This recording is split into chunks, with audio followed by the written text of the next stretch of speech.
Est-ce que vous saviez qu'il fallait protéger son nom de domaine? Vous savez, le truc www.monsite.com. Alors je vous explique ça rapidement dans cette vidéo, pourquoi il faut protéger les noms de domaine, et je vous explique ce que c'est.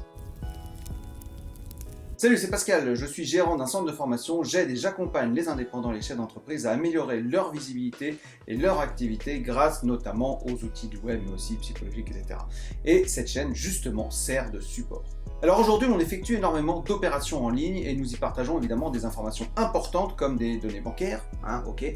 Mais malheureusement, cela va avec une multiplication des cybercriminels qui devient de plus en plus ingénieux lorsqu'il s'agit de pirater un site web. Alors rassurez-vous, pour des raisons de sécurité, tous les noms de domaine sont verrouillés par défaut. Et pour éviter notamment les transferts non désirés. Par conséquent, avant de transférer votre nom de domaine depuis un bureau d'enregistrement, vous devez d'abord le déverrouiller. J'en parle juste après. Alors d'abord, je vais vous dire pourquoi il faut les protéger. La protection des noms de domaine, NDD d'accord, c'est essentiel en matière de cybersécurité pour plusieurs raisons. La première, c'est votre identité et la réputation, parce que tous les noms de domaine sont souvent utilisés pour représenter l'identité en ligne d'une entreprise, ou d'une organisation, ou d'un individu, etc.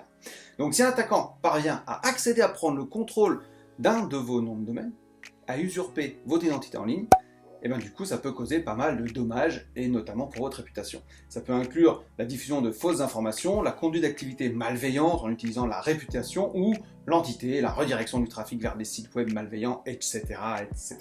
La deuxième chose qui peut arriver, c'est le phishing. Les attaquants, ils peuvent utiliser des noms de domaine qui sont similaires ou légèrement modifiés pour mener des attaques de phishing, ou ce qu'on appelle hameçonnage, ok. En gros, c'est quoi? C'est une forme d'escroquerie qu'il y a sur Internet.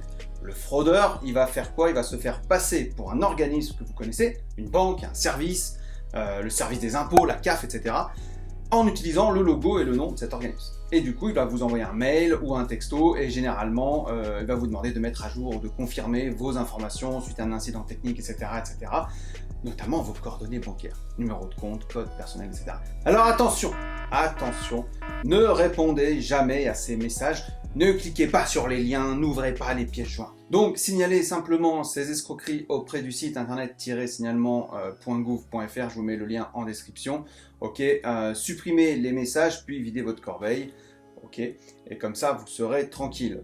Ça, il faut vraiment faire gaffe. Alors, je vous coupe quelques instants. Si cette vidéo vous plaît, vous pouvez lui mettre un petit pouce levé. Ça montrera à YouTube que le contenu est bon. Et du coup, il m'aidera également à progresser dans son algo. Et ça, c'est super important. Allez, je vous embête pas plus, on y retourne. Ensuite, la troisième raison, ça peut être des distributions de ce qu'on appelle des logiciels malveillants, ok, spyware.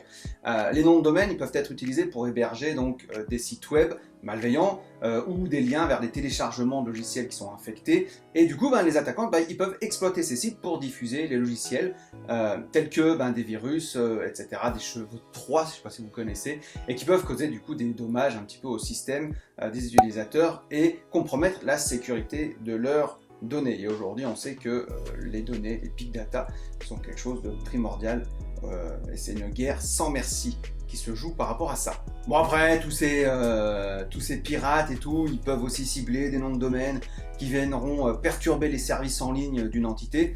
Donc par exemple, ils peuvent mener des attaques pour submerger les serveurs. Ok, des fois il y a des surcharges de serveurs, ça peut exister, ça peut arriver, et il y a une indisponibilité du service, etc., etc.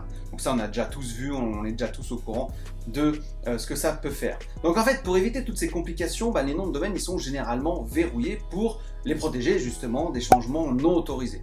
Et ce statut reçoit le nom de verrouillage par le bureau d'enregistrement, ou ce qu'on appelle le transfert du client interdit, etc. Enfin, il y a des termes un peu similaires partout, en fonction de là où vous êtes enregistré. Et dès lors qu'il sera déverrouillé et que vous aurez, au besoin, on va dire, lever la confidentialité dessus, vous pourrez le transférer sans que rien ne bloque. Donc en gros, si vous devez passer d'un nom de domaine acheté, par exemple, je sais pas moi, sur OVH, avec un plan d'hébergement, et que vous voulez le passer sur X2 Hosting, par exemple, c'est mon hébergeur préféré. D'ailleurs, vous avez un petit lien d'affiliation, si jamais, dans la description.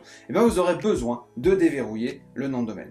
Voilà, j'avais juste envie de vous parler de ça parce qu'on est tous amenés un jour ou l'autre à transférer son nom de domaine sur un autre hébergeur ou sur un autre registreur. Et on peut être, évidemment, victime d'attaques, de cyberattaques, etc. Mais en tout cas, ce que je peux vous dire pour vous rassurer, c'est que ce n'est pas votre voisin du coin qui va pouvoir le faire d'un coup de baguette magique. Il faut quand même un petit peu s'y connaître si on veut foutre un peu le bordel. Ok, Moi, je vous dis à très bientôt pour une prochaine vidéo. Ciao!